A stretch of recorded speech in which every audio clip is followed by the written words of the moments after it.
بسم الله الرحمن الرحیم. د ژوندون نړیوال راډیو تلویزیون قدرمنو اوریدونکو سلامونه وکړي. چارې زه سراج الدین پټانی مو د ژور لیدونکو خبرونه ګورئ. قدرمن لیدونکو، د افغانستان د سولې لپاره د امریکا د بهرنیو چارو د وزارت ځانګړي استازي زلمي خلیلزاد یو ځل بیا ځینو هیوادونو ته د افغانستان د سولې په بابت خپل سفرونه پیل کړي دي. ویل کېږي ښاغلی خلیلزاد به د افغانستان په ګډون پاکستان، قطر او بلغاریا ته سفر ولري. د امریکا د بهرنیو چارو د وزارت لخوا په خپرې شوې خبرپاڼه کې راغلي دي چې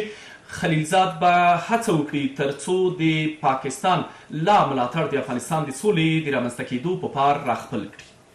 ترڅنګ لا هم افغان حکومت او طالبان په یو بل باندې پړه اچوي. طالبان وایي چې پاتې بندیان دې راخوشي شي او حکومت وایي چې طالبان دې په تاوتریخوالي کې کموالی راولي. هغه څه چې د بین الافغاني مذاکراتو د پیلېدو مخه یې ډپ کړې ده. د همدې ټولو موضوعاتو د لا وضاحت او څېړنې په مخه مو دوه قدرمنو میلمنو ته بلنه ورکړې. هر یو ښاغلی انجینیر ګل اغا حسني د افغانستان د علما کرامو روحانیونو د سولې عالي جرګې مشر او ښاغلی مولوي انځرګل عمري دیني عالم. قدرمنو میلمنو ښه راغلاست. ستړي مه شئ. سلامت اوسئ. حسني صاحب، بحث به له تاسې پیل کړم او هغه دا چې لومړی به په دې باندې بحث وکړو چې د حکومت او طالبانو ترمنځ چې په کومو مواردو او مسایلو اختلافات شته او د بین الافغاني مذاکراتو مخه یې ډپ کړې ده، تاسې څنګه ارزوئ؟ کوم لوری پکې ګرم بلئ او بالاخره دغه موارد دومره ستونزمن او لوی دي چې دوی ترسره کولی نشي چې بالاخره بین الافغاني مذاکرات پیل شي؟ اعوذ بالله من الشیطان الرجیم. بسم الله الرحمن الرحیم. پټان صاحب، دا تن مخکې ستاسو او ستاسو میز ډېر دروند میلمه او ستاسو د تلویزیون لیدونکو او اوریدونکو په مسلو تېره کوم. السلام علیکم ورحمت الله وبرکاته. وعلیکم السلام. پټان صاحب محترم، صلح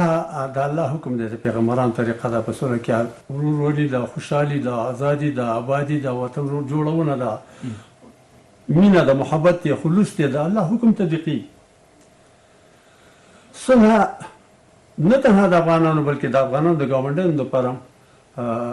دخسي پورته کې د بهترینه ده. یو تعداد افغانان چې هغه ډېر کم دي په دې دنیا به د هغې دپاره صلح ډېره ګټه ونه لري، ورته ضررناکه به وي په دې دنیا باندې. خو که چېرته اخلاص وکړي بیا دواړه دنیاګانې اخیسته کېږي. او هغه څوک دي چې هغې خپله ګټې په وژنه کې ګوري، خپله ګټې په وطن ورانولو کې ګوري، په جاسوسۍ کې ګوري، په پردي پالۍ کې ګوري، او د هغې بیبیانې بیرون دي او یا یې خارجیانې دي او دلته ناست دي فقط د دې په خاطر باندې چې دا اوبه خړي دي نو مایان پکې نیسي تازه تازه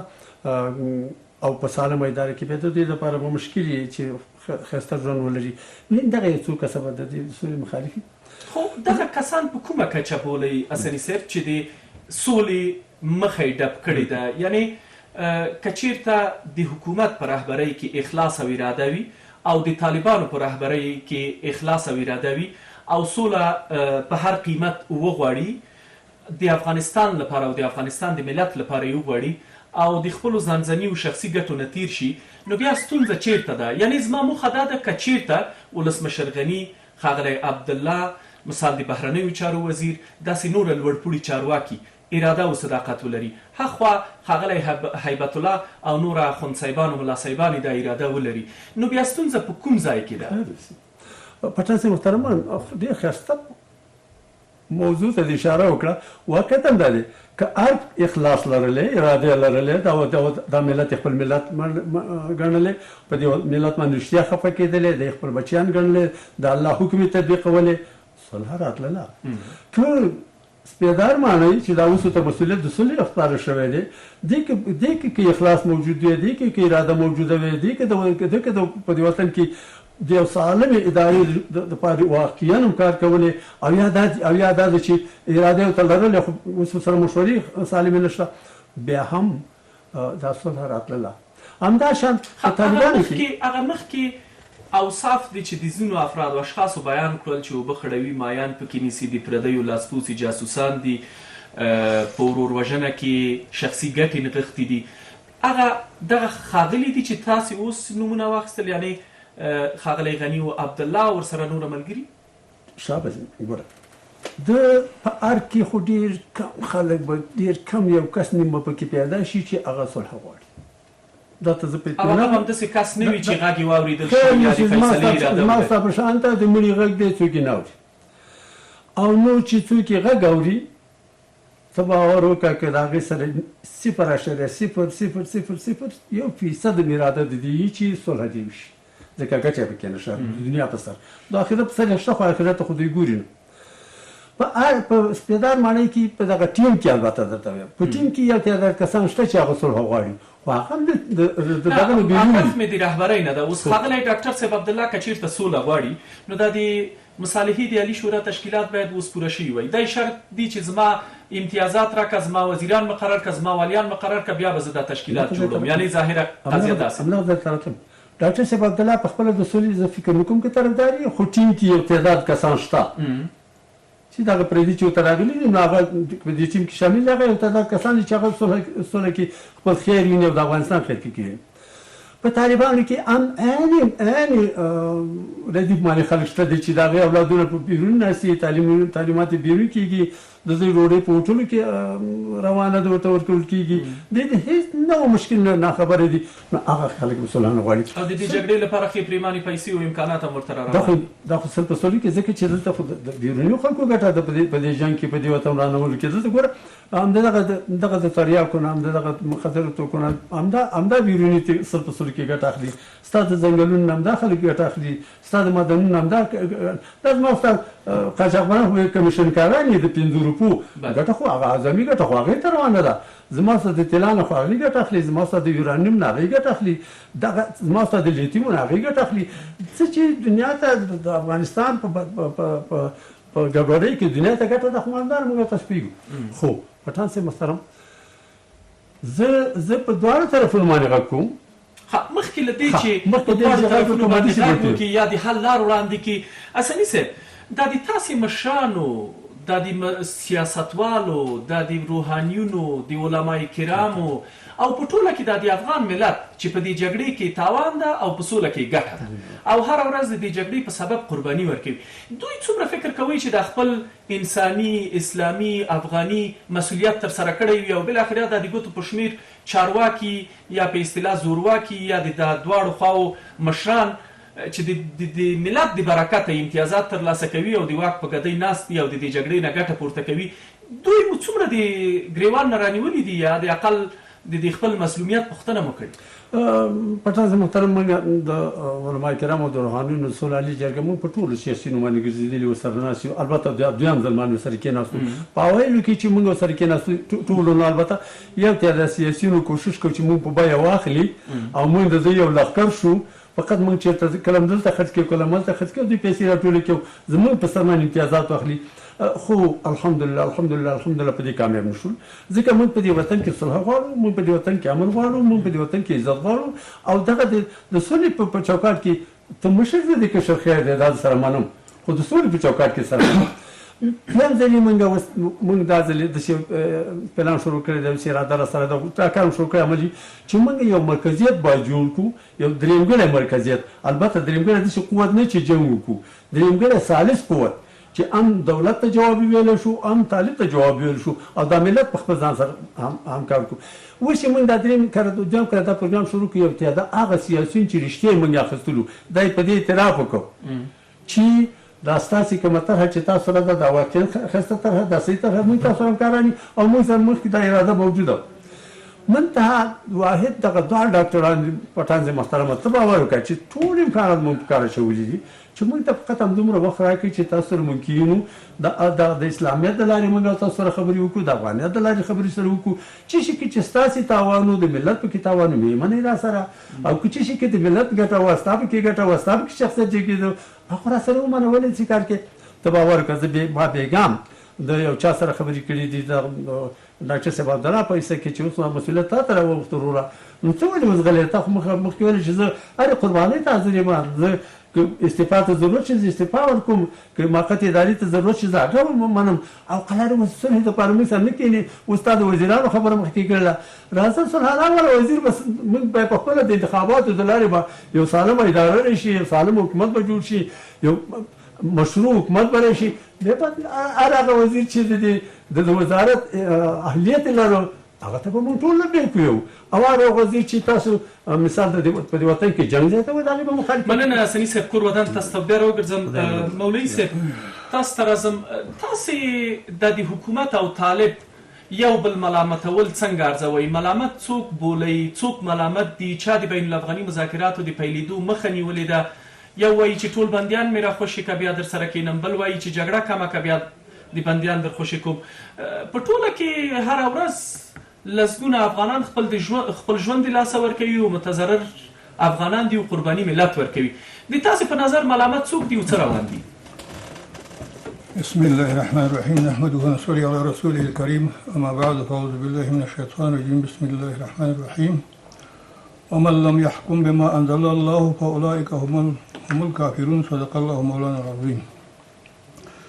جناب پټان صاحب مخکې تر ټولو تاسو مېلمه جناب رئیس صاحب ته او نور تاسو تخنیکي کارمندانو ته او لیدونکو ته ټولو سلامونه یم السلام علیکم ورحمة الله وبرکاته وبعد جناب پټان صاحب ملامتیا په هر یو کې شته په خپل ځای کې په خپل حق کې هر یو ملامتیا لري کومې ورځې نه چې طالبانو د امریکایانو سره معاهده وکړو اوربند او ډزې وکړو باید چې د عسکرو د حکومت په فوج باندې باید بند کړی وای چې نور زموږ جنګ نشته ده موږ صلح ده او امن غواړو خلاص نو دا خو دې ونه کړه امریکانو باندې ډز نه کوم په عسکر باندې ډز کوم نو چې جګړه یې درولې وای بیا به نو چا امتیاز ورکوه چا به حکومت ورکوه او عرض کوم صاحب کنه یعنې دا د دې لاره وه صحیح حکومت ملامتیا په دې کې ده چې کله امریکایانو سره دوی تعهد کولو نو دوی هم ویلوي چې یاره د امریکایانو سره دوی تعهد وکړه هغه زموږ سره یو خارجي همکارانو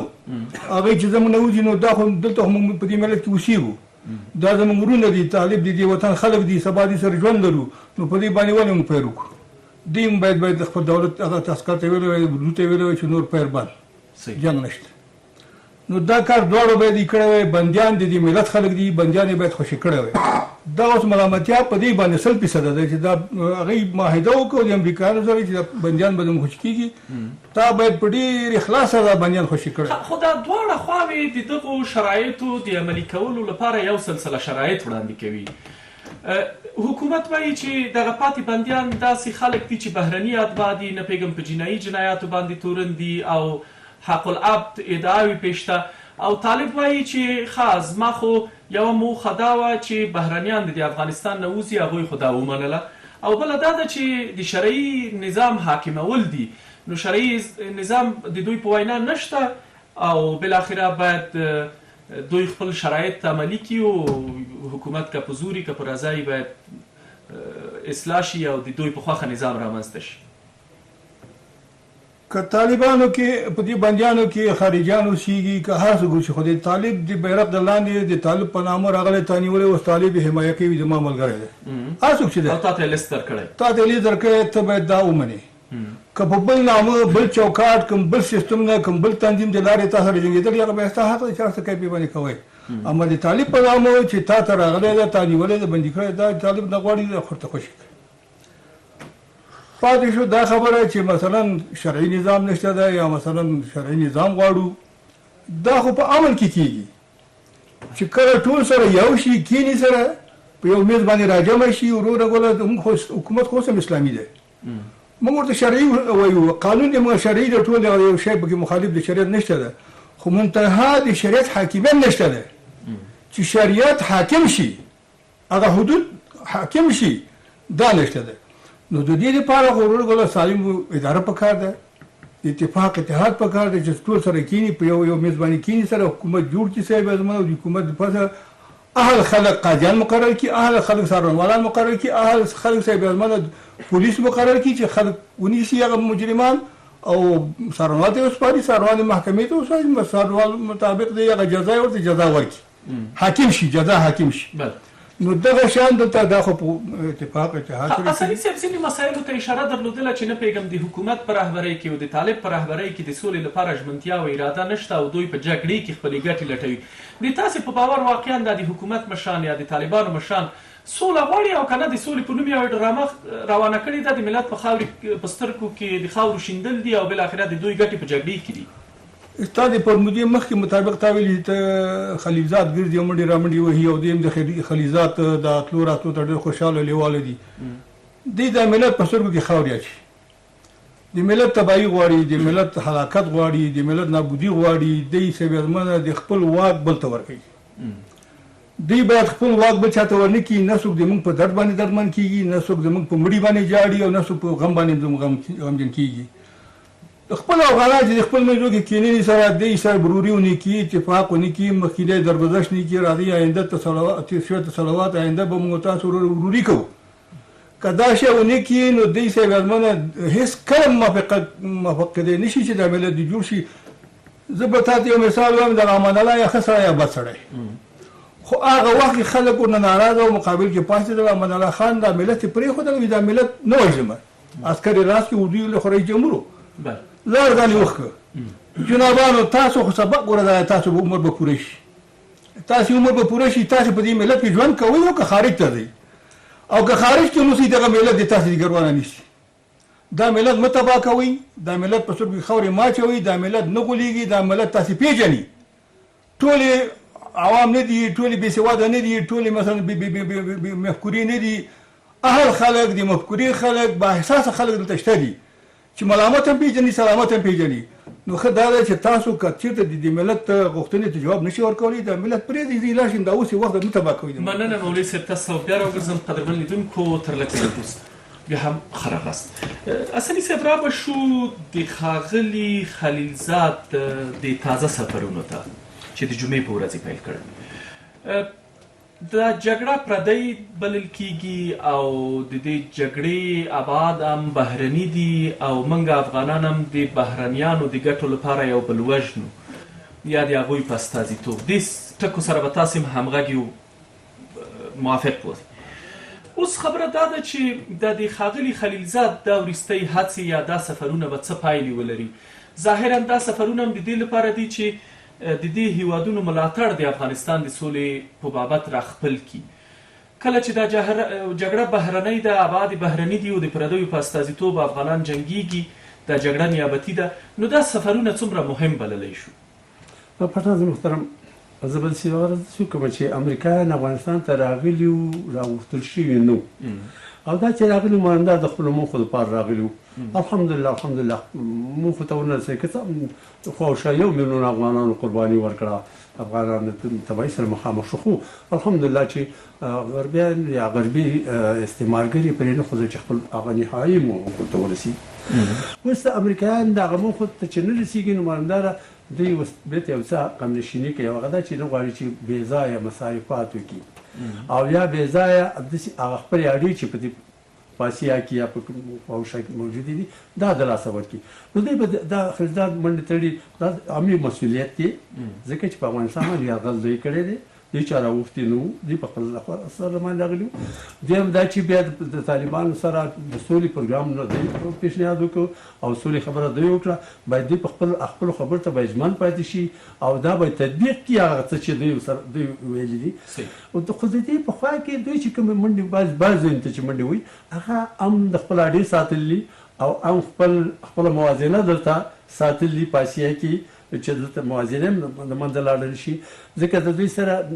د امریکایانو سره دوه وسایل دي پټاسې دوی مخکې دا کار کولی شو چې زما سره جمهور ته وایي چې کور ته لاړ شه ځکه دا دوی تېرولی دی یا مثال سپېدار رئیس صاحب ته ووایي چې ته کور ته لاړ شه دا دوی تېرولی دی یا هغې کې خو ولې دا کار کوي امریکایان د دوه لارو باندې فکر کوي په دوه موخو باندې په افغانستان کې په تخوځي البته ټول نه یو تعداد زیات دی دلته خپل استخباراتي مسایل پرېږدي خو ضعیف حکومت که قوي حکومت په افغانستان ضعیف حکومت خو د هغې دپاره بهتر دی چې امې دلته لاسپوڅي ناست دي او امې دغه ځای چې قومنده کېږي دلته به تطبیقېږي او افغانستان به همدغسې بې سرپرسته او بې سرپوښه دیږي او چې څوک یې څنګه لړي هغسې به رالړل کېږي خو جانبي عوارض یې بیا دا دي چې د ایران مداخله امکانات شته د روس د مداخلې امکانات هم شته د چین د مداخلې امکانات هم شته او د هند هم شته او دا هغه هیوادونه دي چې د امریکې په ګټې په دوی په شتون کې نشته دا نه امکان لري چې د دوی مداخلون د پاکستان متضرر شي او پاکستان هم کله دوی ونه غواړي چې پاکستان متضرر شي. ځکه په حکومت دا مشکل دی. قوي حکومت باندې فکر کوي، خو قوي حکومت داسې حکومت چې که زمانه دی نو د روس دیم نه او د چین دیم نه د ایران دیم نه د هند دیم نه انده ته پیدا کول پکار دي. او دې کې به ورسره پاکستان تر ډېره همغږی نه وي. پاکستان ته باید ضرر ونه رسي. یعنی که قوي حکومت رامنځته کېږي خو پاکستان ته تر ډېره د منلو وړ نه ده، ځکه بیا پاکستان داس فکر کوي چې که په افغانستان کې یو قوي مقتدر حکومت رامنځته شي ما سره به ځینې مسایل را برسېره کړي. پټاس محترم مسایل خلاص کړه، مسایل خلاص کړه. کوم چې حقوقي او علمي مسایل د داود خان په وخت کې دا کار شوی، د ترکي په وخت شوی، د امین په وخت کې شوی، هغه خو دور کې برژنیف او سوري اشغالګرانو دا کار زمونږ اساسوران کړ. اوس درمانې اغزن تاري درمان تیر کړو، دروازې درمانې ومنلې، ویزې درمانې ومنلې، نور هم څه شي مونږ چغوو. خبره اوس د پاکستان خبره ده، هغې دا غواړي چې قوي حکومت باید داسې چې دوی رانه شي خو پاکستان هم ته زیان شي. د پاکستان ځکه پاکستان د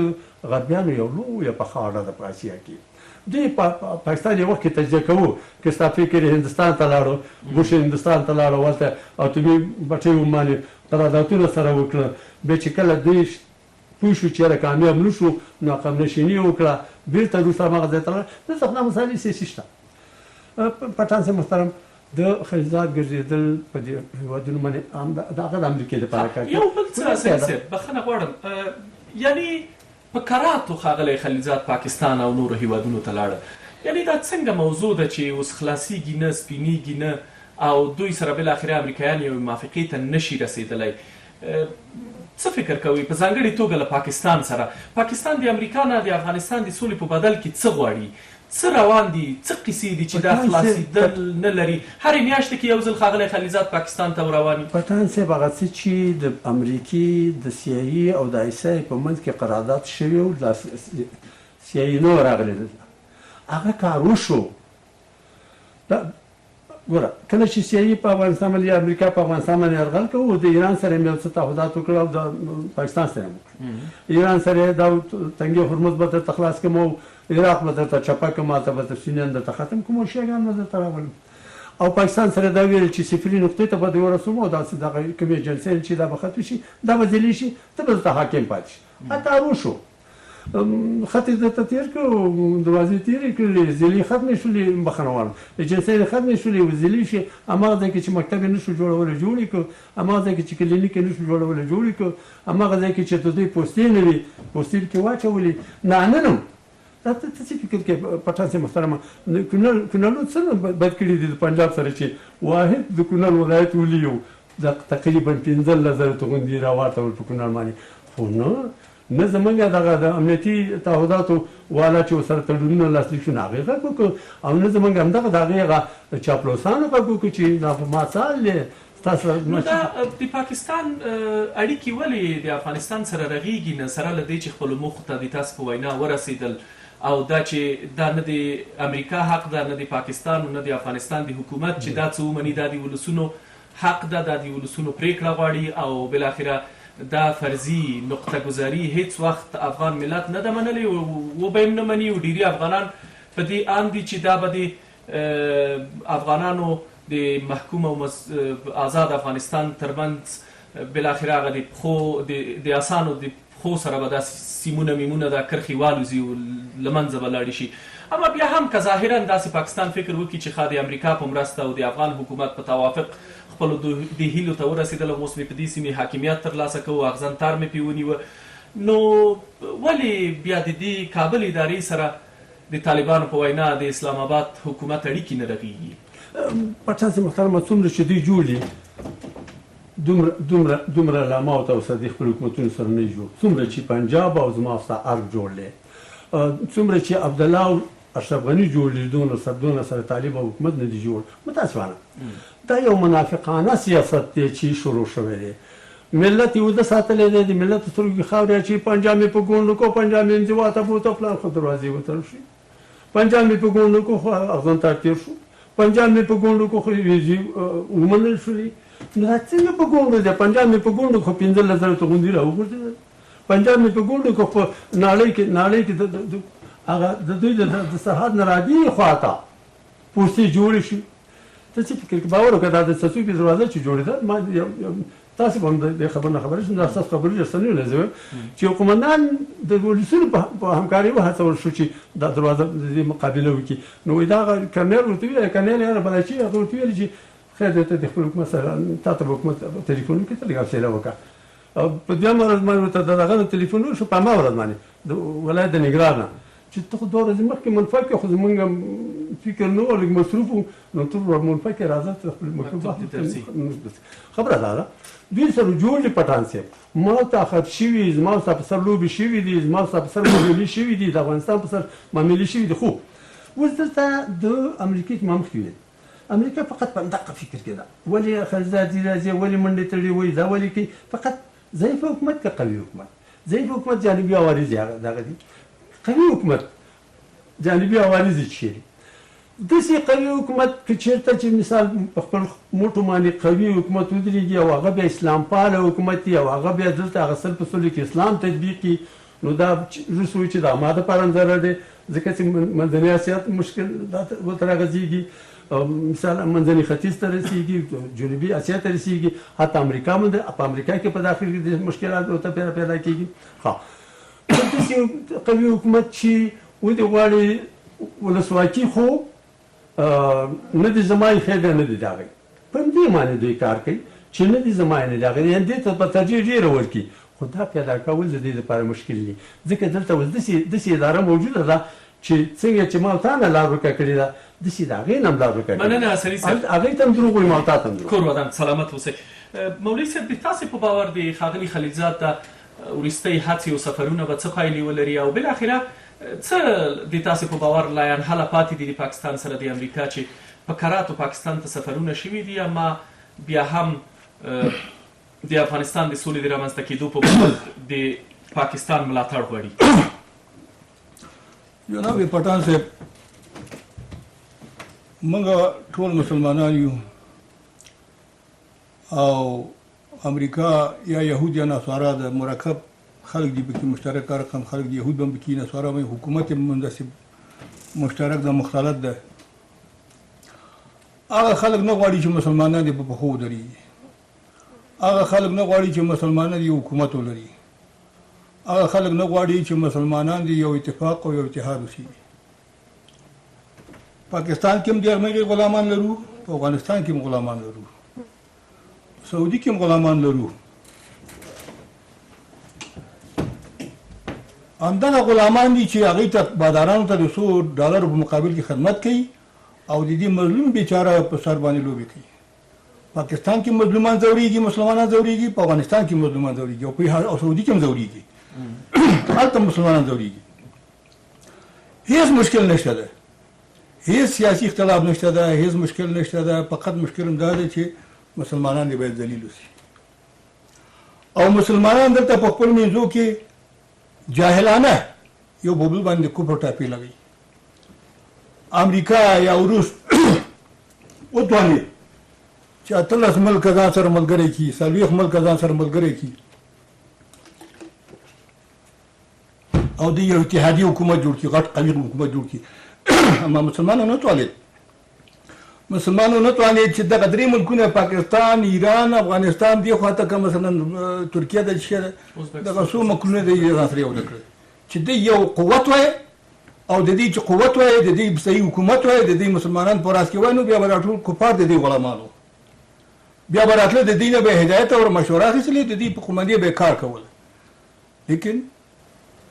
دې سیاسي مشکل نه لري هیڅ. یو بل څه مولوي صاحب چې د امریکا د بهرنیو چارو د وزارت لخوا چې کومه خبرپاڼه خپره شوې پکې راغلي دي چې ښاغلی خلیلزاد به له افغان حکومت او د طالبانو د سیاسي دفتر قطر له استازو سره وګوري او دوی به وهڅوي تر څو د رامنځته شوي اختلافات له منځه لاړ شي او بالاخره بین الافغاني مذاکرات شروع شي. ښاغلی خلیلزاد به وکولی شي چې په دې دواړو خواو باندې لازم فشار راوړي یا لازم هدایت ورته وکړي یا په اصطلاح مشوره ورکړي یا تشویق کړي تر څو دوی د دې خپلو اختلافاتو نه تیر شي افغان حکومت پاتې بندیان ورخوشي کړي او طالبان هم تاوتریخوالی کم کړي تر څو بین الافغاني مذاکرات پیل شي. هغوی خپل دوستان نه خفه کوي طالب سره یې وکړه کړې ده معاهده یې کړې ده د همغې په اساس باندې خوا دې خوا یو ډبډبه پای کوي او طالب ته وایي چې دغه زه ګرځم د دې معاهدې په فکر کې یم چې تطبیق شي لیکن هغه نه په چا باندې فشار راوړي نه چاته وایي چې ولې دې داسې کار وکړې ولې دې داسې کار ونه کړه هیڅ چاته هم نه وایي یعنی امریکا نه غواړي چې بین الافغاني مذاکرات زر پیل شي وایم هیڅ کله هم نه غواړي هغه چې څونه د مسلمانان تباه کېږي د هغې په خیر ده مسلمانان کمزوري کېږي موږ ته خو نو دا موږ مسلمانان ولې یو بل ته پلمې ګورو بالاخره په یو ټغر نه کېدو خو زه هم دغه وایم چې اشرف غني یا د زموږ دفتر ته په کار داري ته په کار دی چې دوی وایي چې غېږه خلاص چې راځي ورونو راځي ورونه یو عاپ عمومي کوو چې موږ ټول یو ورونه یو بهرني ته واک نه ورکوو موږ خپل ورونه خپل حکومت هم جوړو موږ چاته احتیاج نه خو مشکل دا ده چې طالب وایي چې واک باید ماته راکړل شي دا حکومت وایي چې په یو واک کې زه یم تا ته یې څنګه درکړم دا ستونزه به څنګه سره جوړوي اعتماد باید پیدا شي هغې وایي چې اعتماد ختم ده که نه حکومت باندې اعتماد نه لري او دوی په هغې باندې اعتماد نه لري اعتماد که پیدا شي دغه درېیم ګړی ثالث چې د علماو عالي جرګه د صلح ده دې ته واک ورکړل شي دغه د سولې عالي مصالحه د مصالحې عالي شورا دا درېیم ګړی ادرس نه بولي دا درېیم ګړی ادرس ده باید نه دا د مصالحې عالي شورا نه هغه خو ټول د طرف خلک دي هغه هم دغسې ایجنټان هغه د حکومت کې 50 سلنه ونډه لري او ټول هغه ډالر ولې بې طرفه یا درېیم ګړي ادرس باندې ټینګار نه کېږي د افغان حکومت لخوا یا د طالبانو لخوا یا د امریکایانو لخوا دوی هم هغې ته مکمل حق هم نه دی ورکړی او هغې دا کار هم نه غواړي چې دا د صلح دپاره قدم واخلي او منډه وکړي فقط دغه د صلح د عالي جرګې د علماو چې دغې ته که واک ورکړي دا خلک قرباني ته هم حاضر دي او هر جانب ته هغه خو ماتونکی جواب هم ورکوی شي که څوک د خپل حدودو نه خلاف عمل وکړي هغې ته مثلا سپر کېږي ځکه علما ډېر لوی قوت ده په هر ولایت کې په هر ولسوالۍ کې په هر قریه کې علما شته دي تاسې د یو عالم په توګه څومره سولې ته هڅه وهان کړی یا څومره مو بالاخره نور علماو ته دا سپارښتنه کړې یا مو څومره بالاخره د دې ولس سر ورخلاص کړی چې دا جګړه پردی ده توپک پردی ده د تاپو کې د خپل افغان وژل درته ناروا دي نو ما په خپل ځاني باندې د خپل په واک باندې ډېرې منډې کړي دي څو ځلې تاسې تلویزیون ته حاضر شوی یم که بل تلویزیون هم حاضر شي ما ته وایي حاضرېږي وخت راکړې حاضرېږم ورته په مساجدو کې ګرځېدلی یم حتی د علماو مسؤلیت مې په ورقه کې لیکلی دی چې دغه تاسو مسؤلیت ده د رسول الله اسلام د الله د قول مطابق دغه تاسو مسؤلیت ده تاسو د ملت ډوډۍ خورئ د دې ملت معاش اخلئ د دې ملت مثلا په هغه باندې معزز اوسئ په دې ملت باندې رحم وکړئ ویښ شئ څومره د علماو مسؤلیت یې بولئ چې د دې سولې لپاره کار وکړي سمه ده چې دا جګړه پردۍ ده د بهرنیانو لخوا ده د بهرنیانو د ګټو د ترلاسه کولو لپاره ده اما دا جګړه خو ظاهرا ما او تا کوو که چېرته زما ځوان زما ورور زما د تره زوی په دې باندې پوه شي چې دا جګړه ناروا ده د جګړې کې نه اجر شته نه ثواب شته نه په قرآن کې راغلي نه په حدیث کې راغلي او کله چې د بهرنیانو سره هوکړه وشول نو دا جګړه ناروا ده ماته د خپل ورور وژل ناروا دي بیا فکر نه کوئ چې د دې ملت نه سربازګري سخته ده خو اکثرا تاسې د مخکینۍ خبرې په اساس چې جاهلیت ده دغه علماو ته څومره مسؤلیت ورګرځي څومره د علماو خپل مسؤلیت په ځای کړی ځکه د عالم خبره خو خلک اوري ومني علماو که وایم چې د سلو نه اوښتې د 200 که 0% وایم د دې مسؤلیت ده د هر مؤمن مسؤلیت ده خو د علماو 100% ځکه چې په اول خط کې علما د خدای په وړاندې هغه دي مسؤلیت لري او الله تعالی وایي چې رسول الله صلی الله علیه وسلم وایي چې العلماء امناء الله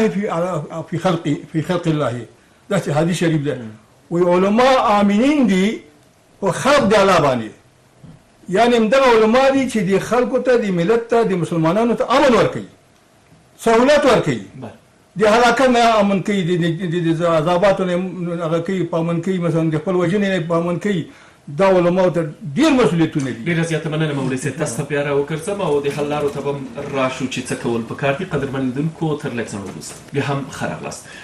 اصلي صاحب بالاخره وړاندیز مقصده د حل لار څه جوړیږي څه کول پکار دي که د تاسې په وینا د جګړې دواړه خواوې خپلې مزې کوي او په دې خړو اوبو کې مایان نیسي قرباني خو ملت ورکوي بالاخره ملت ته څه کول پکار دي ډېره علمي خبره ده وکړه پټان زه محترم زه اول د افغانستان علما کرام او سادات کرام ته وایم چې علما کرام تاسو خو د ان حضرت محمد صلی الله علیه وسلم وارثین یاست سادات کرام او روحانیون تاسو د ان حضرت محمد صلی الله علیه وسلم اولاد یاست تاسو په ورځ د قیامت د خپل پیغمبر ته څنګه کتلی شئ چې دغه په امت باندې اور بل دی او د یو څو محدودو اشخاصو د لاسه پرې دا اور بل دی اور نه مړ کېږي بیبیانې کونډې کېږي بیبیانې بې عزته کېږي ځوانانو لو روان دی پلرونه د پلرونو ملاګانې ماتېږي او تاسو علماء کرام چوپه خوله ناست یاست او تاسو سادات کرام چوپه خوله ناست یاست بیا دعوام کوو چې موږ د حضرت محمد صلی الله علیه وسلم وارثین یو یا اولاد دی په دې معنی کوم چې د خدای خاطر وکړي د رسول الله صلی الله علیه وسلم خاطر وکړي راپاڅېږي اوس پرې خو د کرونا مسله ومیراته چې کرونا د تاسو ډول کسر مو یوځای کېږي اوس خو کرونا دوی په خپله سره ماته کړه د جلال آباد غونډې موږ تاسو سره ولیدلې نو ورور راپاڅېږي په خپل جوماتونو کې او د خپل جوماتونو نه دا خبره شروع کوي مرګ ملت ته دی واسکټ ملت اغوستل کېږي قرباني ملت دی بندیانې ملت دی بدنامه ملت دی غربت ملت په غاړه دی او ټولې بدبختیانې د ملت په غاړه دي خو منتها یو څو کسه محدود اشخاص چې هغه د بل چا غلامان دي نه خدای پېژني نه رسول د خدای پېژني داسې دی چې په خوله به یې وایي خو په عمل کې نه پېژني او که پېژندل د الله په مخلوق د الله په دې بندګانو به رحم کړی دی د خپل ملت نه مې غوښتنه دا ده اول مې د علماء کرامو نه غوښتنه دا ساده کړه او د ملت نه مې دا ده چې ملت د خدای خاطر وکړي چې نور بس نور مو ود کېږي راځي چې د کوڅه نه موټرې نه سیزو دکانونه نه ورانو پایې نه ورځو په صحیح شکل باندې سړکونو ته راوځو دا سړکونه نه بندو د حکومتونو دروازې بندو چې تر څو روا کړانه کې صلح د صلح لپاره روا کړانه کې سالس تا لکه څنګه چې تا مخکې ویلي چې مثال هغه به خپله خبره کوي دا به خپله نه دا کار سالس کولی شي سالس به د دواړو خبرې اوري مشروع غوښتنو ته به دواړو ته ترجیح ورکوي سالس به یې باید داسې چې نه به د حکومت طرفدار نه به مخالفي نه به د طالب طرفدار نه به مخالفي مشروع غوښتنو دواړو ته به ترجیح ورکوي هغه به علمي ګڼي نو ټول ملت نه به غوښتنه دا کار موږ په خیر دې هفته کې کوو چې ورور راوځي د خپلو ولسوالیو په مخ کې کښېني د ولایتونو په مخ کې کښېني موږ به دې ځای کې دغه د ارګ په مخ کې کښېنو وبویو چې ضرورت خپل کاروبار کوي ولسه او تر څو چې موږ ته حکومت واک نه راکړی د سالسین ته اول خیر دی اول ته هم وګوري پټان سي که ته د افغانستان په ګټه وه د اسلام په ګټه وه د ملت په ګټه وه ودې مني که نه بالکل تغیرات پکې راولي څه د قرآن ټکي نه دي د انسانانو لیکلي دي طالب ته به څه وایي حکومت خو به دروازې ورباندې خیر شي طالب ته مې خبره کوم طالب تا سره زما بچی اول خو ته زما بچی ته مسلمان یې افغان زما بچی او تاسو چې دې تاسو اساس وړيګا چې دام ما بچي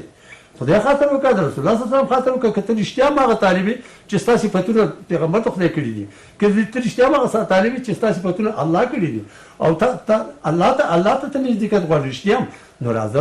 روزنه پرېږده دغه سالسینو ته دغه علماء کرامو ته دغه روحانینو ته واک ورکړه د سړي دپاره واک ورکړه نور ډز بند کړه ډز مه کوه او که چېرته بیا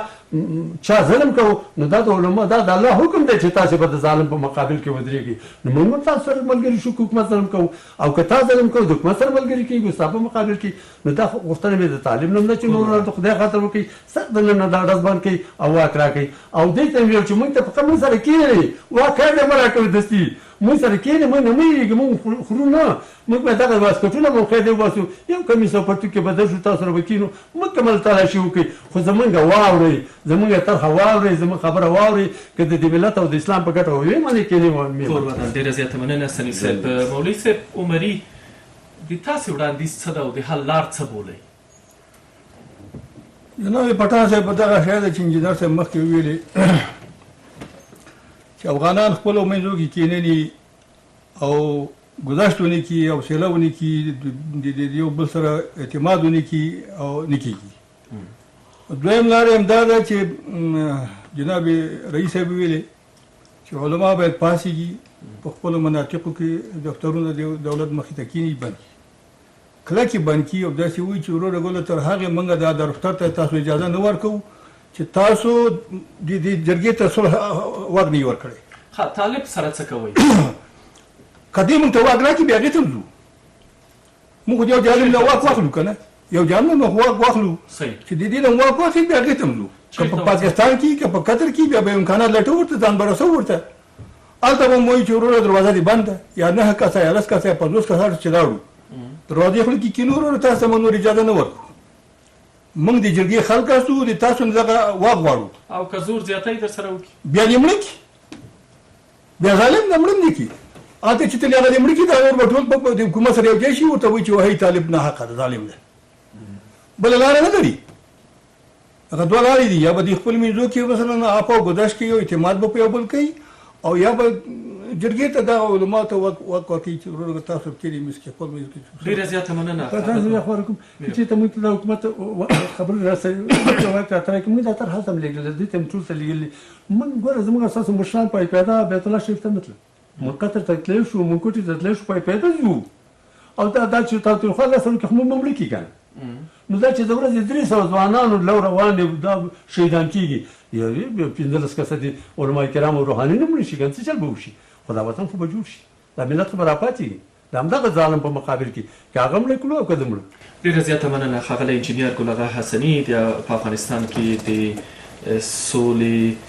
د علماء کرام او روحانیونو د سولې عالي جرګې مشر او ښاغلی مولوي انځرګل عمري چې زموږ بلنه مو منله او په بحث کې مو راسره ونډه واخیسته تشکر مننه تاسو نه الله ملاتړ وکړه قدرمن لیدونکو له منتیا مو نړۍ مننه تر بیا ښې چارې